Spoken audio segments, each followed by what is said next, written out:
Muy buenas tardes con todos, qué gusto. Bienvenidos a esta videoconferencia en el módulo de neuroaprendizaje en la educación básica. Tenemos el gusto de exponer la siguiente información con respecto a la maestría en educación básica y neuroaprendizaje de parte del grupo número 20. Dentro de este aspecto vamos a manejar primeramente una breve introducción para entender la dinámica en la cual nos vamos a manejar dentro de este proceso de exposición.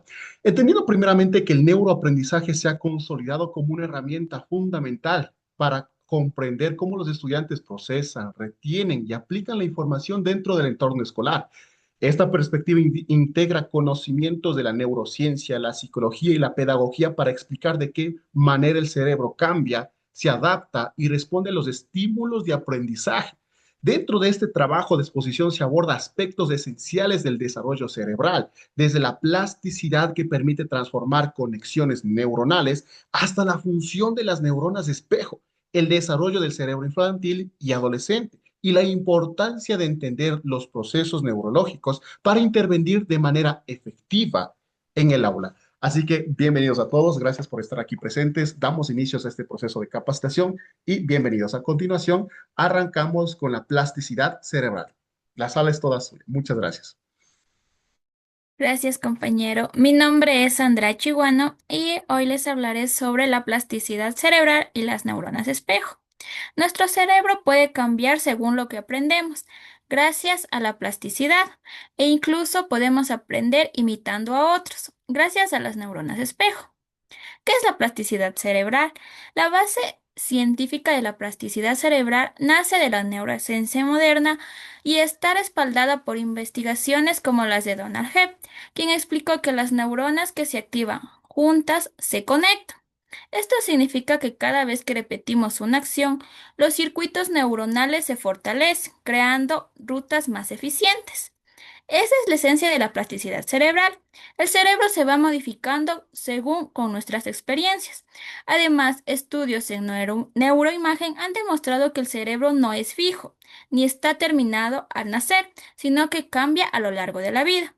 Esto ocurre mediante tres procesos científicos claros, que son la creación de nuevas conexiones neuronales, fortalecimiento de las neuronas que ya existen y la reorganización de funciones en caso de daños. Por ejemplo, al aprender un nuevo idioma, al inicio no entendemos nada. Con la práctica, el cerebro crea nuevas conexiones especializadas en sonidos, palabras y gramática. Con el tiempo ya podemos traducir y también entendemos. Esto ocurre porque las redes neuronales del lenguaje se van fortaleciendo. Siguiente, por favor. Por otro lado, tenemos las neuronas espejo, que son un tipo de neuronas que se activan tanto cuando realizamos una acción y también cuando observamos a otra persona realizarlas. Fueron descubiertas en los años 90 por el equipo neurocientífico de Giacomo Rizzolotti, mientras estudiaba el cerebro de los monos. Notaron que estas neuronas se activan cuando el mono agarra un objeto y también cuando veía a un investigador hacerlo. Es decir, el cerebro imita internamente, lo observa como si lo estuviéramos haciendo. ¿Por qué es importante esto para el aprendizaje social? Pues las neuronas espejo son claves para poder aprender e, e interactuar con otras personas, ya que aprendemos imitando. Los niños no aprenden solo con instrucciones, sino que aprenden mirando a sus padres y a sus maestros o a sus compañeros, cómo hablan, cómo se comportan o cómo resuelven algunas tareas. Un niño aprende a saludar cuando ve a su padre hacerlo. También desarrolla la empatía. Estas neuronas permiten sentir lo que otros sienten. Cuando vemos a alguien triste, herido o feliz, el cerebro activa áreas similares a las que tendríamos si nos pasara a nosotros. Por eso, si ven a alguien golpearse o vemos a alguien triste, nos sentimos de la misma forma. Por otro lado, facilita el trabajo en grupo. En el aula, los estudiantes entienden instrucciones al verlas, pero también cuando se las demuestran. Aprenden comportamientos adecuados al observar al docente, refuerzan la motivación al ver a otros y lo intentan. Ver a un compañero esforzarse despierta el deseo de intentarlo tú también. En resumen, la plasticidad cerebral nos muestra cómo el cerebro cambia con la experiencia y las neuronas espejo explican cómo aprendemos con otros, mirando y sintiendo. Gracias. A continuación, mi compañero. Gracias, compañera. Soy Adriana Parra. Voy a hablar sobre el cerebro del niño. En la infancia, el cerebro del niño es altamente plástico y se desarrolla rápidamente. Durante esta etapa, se fortalecen funciones esenciales como el lenguaje, el movimiento, la atención y los vínculos afectivos. Además, el entorno y la estimulación adecuada son fundamentales para crear conexiones neuronales solidarias y duraderas. La siguiente diapositiva, por favor. Las fases del cerebro del niño son neurogénesis, la formación de nuevas neuronas, migración celular. Las neuronas se desplazan a sus ubicaciones finales en el cerebro. Diferenciación celular. Las neuronas adquieren funciones específicas. Sinaptogénesis, formación de conexiones entre neuronas. Poda sináptica, eliminación de conexiones menos utilizadas. Mielogénesis, formación de la vaina de mielina que facilita la transmisión de señales nerviosas. Los procesos de desarrollo. El desarrollo cerebral inicia en la fase prenatal con la formación del tubo neural y en las primeras estructuras del cerebro. En la infancia, de 0 a 3 años, el cerebro crece rápidamente cuando gran cantidad de conexiones neurales y el desarrollo habilidades sensoriales y motoras básicas. Durante la niñez, que comprende de 3 a 12 años, se fortalecen funciones como el lenguaje, la memoria y el razonamiento, mientras ocurre la poda sináptica que optimiza las conexiones útiles. En la adolescencia, el cerebro continúa madurando, especialmente los lóbulos frontales responsables del control de impulsos y toma de decisiones y la planificación. La siguiente, por favor. El cerebro del adolescente está en una plena reorganización. Aún madura la corteza prefrontal, responsable del control, la planificación y la toma de decisiones, mientras que en el sistema emocional es más activo. Esto hace que busque estímulos emocionales fuertes y desafíos, pero también lo hace más sensibles a la motivación y al ambiente. Estrategias para captar su atención. Iniciar con algo llamativo, como preguntas, videos cortos o ejemplos de su vida diaria. Usar movimientos, actividades prácticas, dinámicas o cambio de espacio.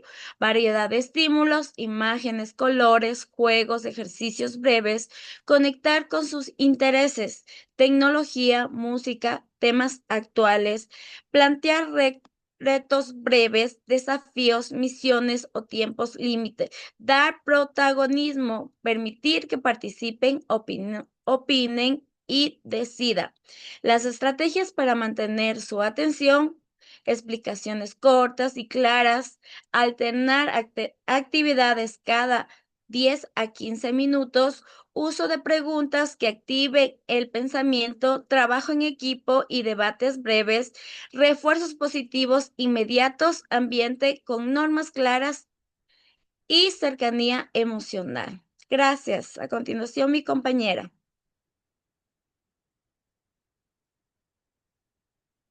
Excelente, muy bien, gracias más bien por la explicación. Me presento, mi nombre es Alex y vamos a continuar con información del comprender el cerebro para comprender comportamientos en el aula.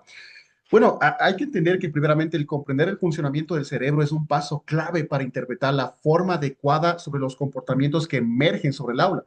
después de explorar la plasticidad cerebral, el rol de las neuronas de espejo y las características evolutivas del cerebro del niño y del adolescente, se vuelve evidente que la conducta no es un hecho aislado, sino más bien es la expresión externa de procesos cognitivos, emocionales y biológicos. En primer lugar, el desarrollo cerebral influye directamente en la capacidad de autorregulación. Los niños pequeños, por ejemplo, cuyo córtex frontal aún está en formación, pueden mostrar impulsividad o dificultades para mantener la atención. Lo hemos visto posiblemente en clases, niños hiperactivos y detalles por el estilo. En contraste, en cambio, los adolescentes que se encuentran en una etapa de reorganización neuronal intensa suelen experimentar fluctuaciones emocionales y conductas exploratorias, resultado de la maduración asimétrica entre el sistema límbico y las áreas ejecutivas. Asimismo, el funcionamiento de las neuronas de espejo permite entender por qué los estudiantes imitan comportamientos observados en docentes o en compañeros. Este mecanismo biológico facilita la empatía, el aprendizaje y la adquisición de habilidades socioemocionales, pero también puede generar la representación de conductas desadaptativas si el ambiente no es regulado. Desde la perspectiva biológica, pedagógica, en cambio, reconocer estos procesos permite que el docente interprete la conducta no como un desafío personal, sino como una manifestación del estado neuroemocional del estudiante. Estrategias como establecer rutinas, ofrecer instrucciones claras, regular el tono emocional en el aula y promover ambientes de seguridad psicológica contribuyen a un proceso en desarrollo del cerebro en sí.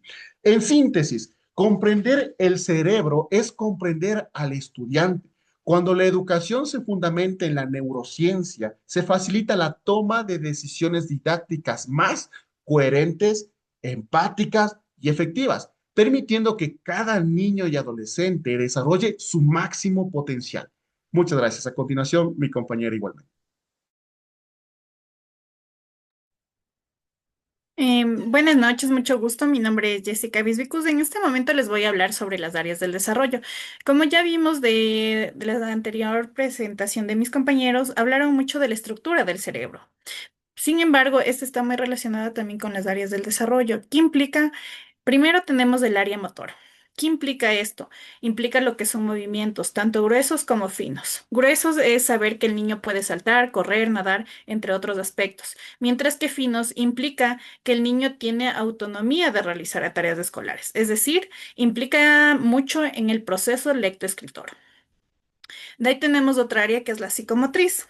Se la relaciona netamente con el movimiento, la percepción y el pensamiento, es decir, el equilibrio que tiene el niño, el esquema corporal, saber cómo está estructurado su esquema, la orientación espacial. Esto también ayudará mucho al proceso de escritura, porque el niño podrá ubicarse en sus diferentes, en el espacio de su hojita, de los renglones, de los cuadraditos, para realizar el proceso escritor.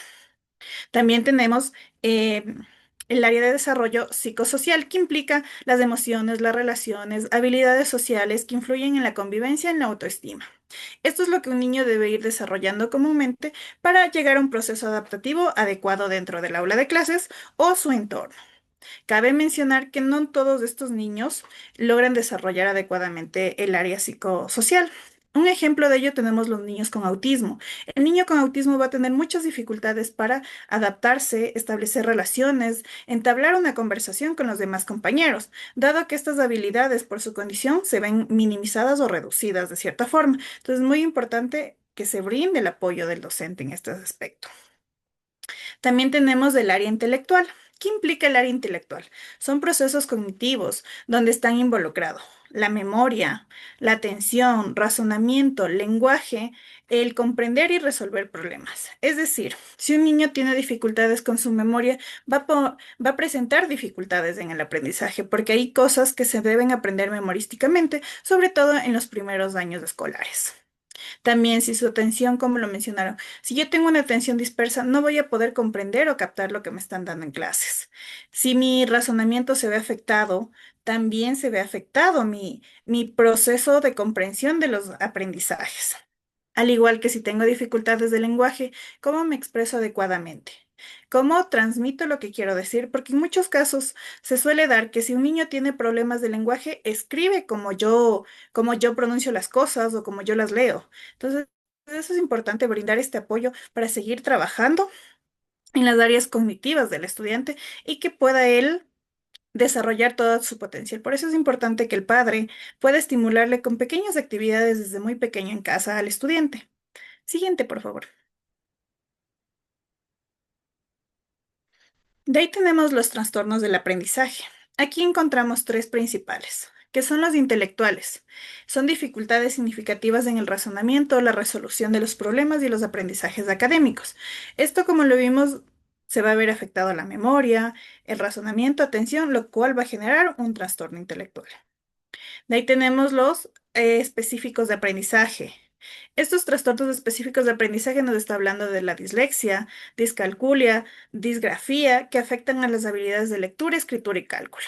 Al presentar estos trastornos del estudiante, presenta dificultades en su proceso lectoescritor o de cálculo, como lo menciona, dado que no logra comprender adecuadamente y requiere de un apoyo externo o del apoyo extra, tanto del docente como del padre de familia, para ir superando estas dificultades. Cabe mencionar que estos no son permanentes, pero si no se corrigen a tiempo, pueden llegar a afectar en la vida del estudiante hasta la adultez. También tenemos los trastornos psicosociales. ¿Qué implica ello? Son problemas emocionales, conductuales que interfieren en la convivencia, la motivación y la concentración del estudiante. Si un estudiante sufre de depresión, de ansiedad, se va a ver reflejado eso en su parte académica, porque él no va a poder comprender porque lo que me está antecediendo me está afectando, no me permite concentrarme, no me permite comprender lo que yo quiero, mis pensamientos están divagando constantemente en otros aspectos. Además que la parte conductual influye bastante. Cabe mencionar que todos estos trastornos requieren de un apoyo individualizado, actividades graduadas y estrategias multisensoriales. Esto obviamente se va a trabajar en conjunto, tanto en la escuela como en casa, creando una red de apoyo que permita al estudiante superar esta dificultad o aprender a convivir con la misma para seguir su formación académica. Gracias. A continuación, mi compañero. Excelente, muchas gracias por la explicación. Realmente hemos disfrutado en estos minutos acerca de la explicación dentro de diferentes temáticas que obviamente abordan al comportamiento neuropsicológico, neuroemocional igualmente para el proceso de aprendizaje y desarrollo. Y para la propuesta de cierre que en este caso estamos comentando, el análisis de los diferentes componentes del neuroaprendizaje confirma que educar implica más allá que transmitir información, ¿de acuerdo? Requiere comprender cómo funciona el cerebro en cada etapa y cómo factores biológicos, emocionales y sociales influyen en la conducta y el rendimiento académico, desde la plasticidad cerebral hasta los procesos propios de la niñez y de la adolescencia. Cada temática aporta elementos claves para construir prácticas pedagógicas más integrales. Obviamente, dentro de este contexto, cabe reconocer la relación entre cerebro y comportamiento que a la vez permite que el docente adopte una mirada más comprensiva y orientada al acompañamiento, favoreciendo ambientes de aprendizaje que estimulen el desarrollo cognitivo y socioemocional. Finalmente, el neuroaprendizaje nos invita a transformar la educación desde el entendimiento profundo del ser humano, potenciando el crecimiento de los estudiantes y fortaleciendo también de cierta forma, la labor social. Muchas gracias y estamos al pendiente en próximos espacios.